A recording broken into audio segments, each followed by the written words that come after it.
5월 30일 주님을 믿고 적극적인 믿음의 행보를 하라라는 말씀 나누기를 원합니다. 아브라함이 조카 롯과 갈라서게 됩니다. 둘의 재산이 너무 늘어서 가족 사이 다툼과 분쟁이 생기게 되었고, 아브라함은 그 갈등의 상황을 피하기 위해서 롯에게 땅을 선택하라고 했습니다. 롯이 선택한 땅이 어땠습니까? 도시와 문명이 발달했던 소돔과 고모라 지역, 화려해 보이는 그곳을 향해서 갔고, 아브라함은 가나안 지역에 남아 오늘 하나님의 말씀의 때를 기다리며 순종하기로 했다. 그런데 문제는 이 롯이 이주한 이후에 그곳에 정세가 변했다는 것입니다.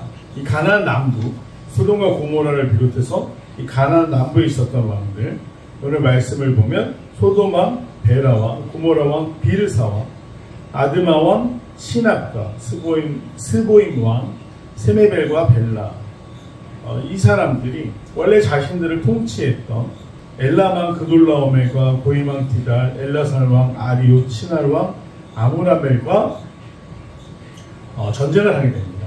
즉 가나안 남부의 도시 연합군이 오늘 바벨론 평야를 중심으로 해서 이스라엘 동편에 있었던 연합 세력과 전쟁을 했다는 것이죠. 근데 왜 전쟁을 하게 되었느냐? 원래는 엘라망 그돌라오멜에게 그들이 공모를 바쳤습니다. 즉 가나안 남부가 시나이 평지, 지금 우리가 알고 있는 메소포타미아 평야를 중심으로, 이란 땅 중심으로 강력한 힘을 자랑했었던 이 도시연합 국가의 왕들에게 계속해서 조공을 바쳐야 됐습니다. 그런데 이 가나안 지역에 가물미 들고 상황이 어려워지자 조공을 바치기 어려워진 이 남부의 5 연합 세력이 더 이상 이렇게는 못 살겠다라는 마음으로 전쟁을 건 것이죠. 전쟁을 하게 되는데 십딩골짜기, 오늘날의 염해 보였더라 라고 되어 있는 것, 사회 주변의 십딩골짜기에서 싸우게 되는데 왜 이곳을 선택했느냐? 사실 전쟁을 할 때 지형이 얼마나 중요합니까? 이 지형에 따라서 전쟁의 결과가 달라지기도 하는데, 이 가나안 남부의 왕은 자신들에게 유리한 지역, 이 십딩골짜기에는 곳곳에 역청이 솟아나서, 즉 땅으로부터 기름이 솟아나서 전쟁을 하기 정말 불편한 곳이었고, 지리와 지형을 잘 알지 못하면 그곳에서 승리를 기대하는 것은 어려운 땅이었습니다. 그러니 자신들에게 유리할 것이라고 생각했고, 그 땅을 선택해서 약 13년간 속국으로 있었던 나라에 반기를 들게 되었습니다. 그런데 오늘 이 왕들의 이름을 잘 살펴보면요, 소돔 왕 베라라고 되어 있는데, 이 베라라는 건 정복자라, 파멸이라는 뜻을 가지고 있습니다. 즉 이 왕을 볼 때 그가 정치적으로 군사적으로 힘을 기르기 위해서 애썼던 왕이라는 걸 알 수가 있고요. 고모라 왕 비르사는 큰 자란 이름을 가지고 있습니다. 스스로 교만한 사람이었다는 것도 알 수가 있죠. 아드마 왕 시납은 신은 아버지시다. 또 스모임 왕 세메벨은 그의 이름은 위대하시다라는 듯이 종교와 문화도 각각이었지만 경제적인 이익을 위해서 이들이 힘을 합쳤다. 그리고 군사력이 자신들이 해볼만 하다라고 생각했기 때문에 오늘 시나이 중심으로 해서 메소포타미아 중심으로 해서 세력을 이루고 있었던 왕들에게 도전한 것입니다. 그 메소포타미아 연합군은 어떤 사람들이었느냐? 시나랑 아브라멜은 바벨론을 포함한 유프라테스랑 티그리스상 이 전 지역을 다스렸던 사람을 의미하고, 엘라산 왕 아리옥은 갈대오르, 즉 아브라함이 떠났던 그 땅 근처에 위치한 라르사라는 곳에 다스리는 왕이었습니다. 이곳은 정말 그 메소포타미아 지역을 생각했을 때 지정학적으로 굉장히 중요한 지역이었다고 합니다. 엘라만 그돌라의 이 사람 누구냐? 오늘 이란 고원 남부에 위치했던 나라로 수도는 수사였다고 알려져 있고요. 그 당시에 자신들의 섬기고 있었던 여신 라가말이라는 이름에서 라오멜이라는 이름을 따온 것으로 보아 이방의 우상을 섬기는데 열심히 사람이었다는 걸 알 수가 있습니다. 네 번째, 고이망 디달은 메소포타미아 지역에 고정적으로 있는 사람이 아니라 계속 이주해 다니면서 여러 부족을 병합하면서 영토를 확장했던 왕, 즉 이주민과 비슷하지만 히브리인처럼, 이 유목민처럼 여러 지역을 다스렸지만 굉장히 강력한 용병들로 이루어졌던 나라라고 알려져 있습니다.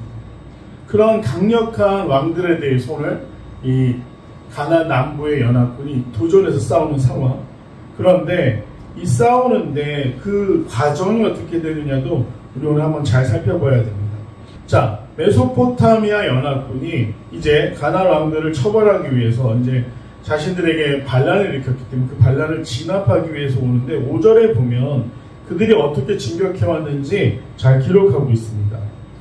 나와서 아스드롯 가르나임에서 르바 족속을 물리쳤다.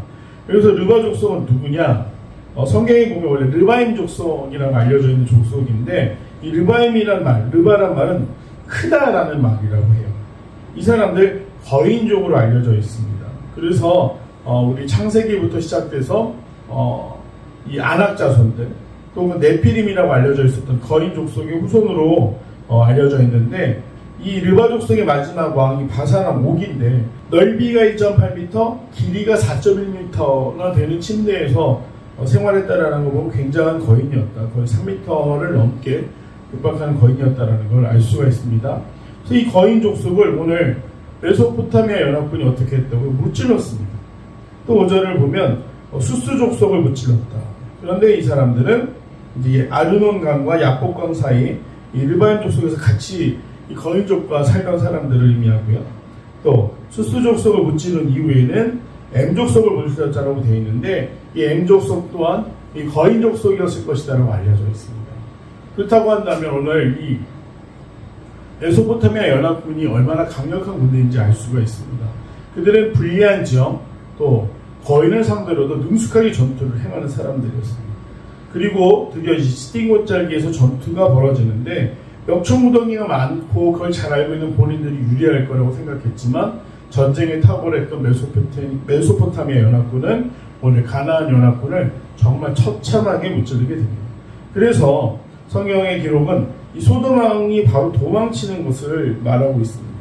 싸우는데 소돔 왕이 달아날 때 역청에 빠지고 또 산으로 도망하고 그래서 자기의 도시들은 지킬 생각까지 못했고 도망쳤다라고 되어 있습니다. 그런데 소돔에 누가 살고 있었죠? 아브라함의 조카 롯이 살고 있었습니다. 이 롯은 어떻게 되느냐? 결국 메소포타미아 연합군에 잡혀가게 되죠. 재산도 잃고 포로가 되어 잡혀갑니다. 그 소식을 들은 아브라함은 자신들과 동맹했었던 사람들과 함께 조카를 구하기 위해서 출발합니다. 근데 아브라함이 누구를 데려갔느냐? 자기 집에서 훈련한 사람 318명을 데리고 단까지 쫓아갑니다. 고대 사회에는 당연히 치안이 경찰이나 군대가 없었기 때문에 자신들 스스로 지켜야 되고 특별히 척박한 땅에 사는 사람들은 스스로 몸을 지킬 정도의 어떤 훈련이 필요했습니다. 용사가 318명이라고 한다면 꽤 큰 규모로 정착해서 살 수 있었다는 걸 우리가 생각해 볼 수 있죠. 그래서 그 318명을 데리고 쫓아가는데 문제는 오늘 메소포타미아 연합군이 어떤 사람들이었습니까? 거인족을 물리치고 가나안 남부의 5 연합세력을 물리칠 정도로 능력 있는 그런 군대였고 강력한 용사들이었는데 오늘 아브라함은 그런 걸 생각하지 않았습니다. 우리가 객관적으로 생각하고 상식적으로 생각하면 해도 안 될 전쟁이었지만 아브라함은 그 상식과 계산을 넘어서서 자신과 함께하는 하나님을 신뢰함으로 318명을 데리고 급하게 쫓아갑니다. 그러다 보니 무지하게 가벼울 수밖에 없습니다. 빠르게 따라가야 했기 때문에 큰 어떤 병기를 가질 수도 없는 상황이고 또 그 병기를 운영할 능력도 안 되었겠죠. 그렇게 해서 쫓아갔는데 어떻게 되었느냐? 밤에 메소포타미아 연합군을 습격하는데 참 마치 기드온과 300용사처럼 놀라운 역사가 일어나서 그들이 모두 도망치게 되고 다행히 롯과 또 그들이 잃었던 모든 재산을 찾아서 돌아왔다라고 성경은 기록하고 있습니다. 이것을 보면 세상이 어떤 원리로 돌아가는가를 알 수 있습니다. 세상 사람들은 물질에 의해서, 돈에 의해서, 힘에 의해서 자신들의 이익을 취하려 합니다. 가나안 남부의 이 5 왕들도 이제 우리가 해볼만 하다. 저 12년 동안, 13년 동안 메소포타미아를 섬겼지만 이제는 우리도 할 수 있다라고 생각을 해서 단순히 자신들의 힘만 의지해서 전쟁을 걸었고 그 결과 어떻게 됩니까? 정말 처참한 결과를 맞이하게 됐지 않습니까? 우리의 능력, 우리가 무언가 할 수 있다고 생각하고 또 내 능력을 신뢰하지만 사실 그 결과가 좋지 않을 때도 있습니다. 오늘 그러나 아브라함은 어떻게 되어 있습니까? 하나님을 의지해서 불의한 그 전쟁 가운데 자신의 조카를 구하기 위해 하나님을 의지하여 뛰어듭니다. 그리고 그 용기와 믿음을 통해서 하나님의 역사가 이루어지게 되죠. 그 강력했던 군대가 놀라서 도망치게 되고 자신이 사랑했던 조카를 잘 구출해내서 돌아올 수 있었습니다. 우리가 많은 생각 가운데 도전하지 못하는 상황들, 또 큰 어려움이나 위기가 찾아올 때 어떻게 됩니까? 내가 감당할 수 있을까 두려워집니다. 하지만 오늘 아브라함이 어떻게 했습니까? 누구를 의지합니까? 하나님을 의지해서 이 전쟁은 정말 하나님께 속하였다라고 고백하며 그가 뛰어들었을 때 그를 위해 움직이신 분은 누굽니까? 318명의 용사가 아니라 하나님이 움직이셨다. 이 318명의 용사라는 거 아무리 용사일지라도 거인족 속을 물리칠 때도 탁월하게 훈련됐고 조직된 군대를 어떻게 이길 수 있겠습니까? 그러나 하나님이 함께 하신다라는 그 믿음으로 그 전쟁이 치루어질 때 우리의 상식, 생각과는 다른 결말이 이루어졌습니다. 내 앞에 있는 상황들 아무리 어렵고 힘들지라도 또 불가능한 일처럼 보일지라도 만약 내가 하나님이 원하신다, 또 하나님이 나와 함께 하신다라는 믿음이 있다고 한다면 오늘 그 지경을 넓히는 일, 도전하는 일 가운데 하나님께서도 함께 하실 것입니다. 오늘 하나님을 신뢰함으로 그 놀라운 은혜를 맛볼 수 있는 필리핀교회 성도들이 되시길 간절히 소망합니다. 어려운 내용들이 좀 많았지만 내용 한차를 한번 보도록 하겠습니다. 엘라만 그돌라오멜과 동맹군은 가나안 왕들과의 전쟁에서 어떻게 됩니까? 네, 가나안 남부의 다섯 왕이 참패하였고 또 소돔과 고모라는 모든 재물과 양식을 빼앗기고 소돔에 거주하다 롯까지 사로잡혀 가게 됩니다. 이번 조카 롯의 소식을 들은 아브라함은 어떤 선택을 합니까? 집에서 기른 용사 318명을 데리고 구출하러 갑니다. 정말 망설임 없는 행동이었다는 걸 기억하면서 우리 연구하고서 한번 보겠습니다. 아브라함은 왜 적은 수의 군사로 무모하게 전쟁에 갑니까? 하나님에 대한 온전한 신뢰가 있었기 때문입니다. 하나님이 함께 하시면 반드시 롯을 구출할 수 있을 것이다.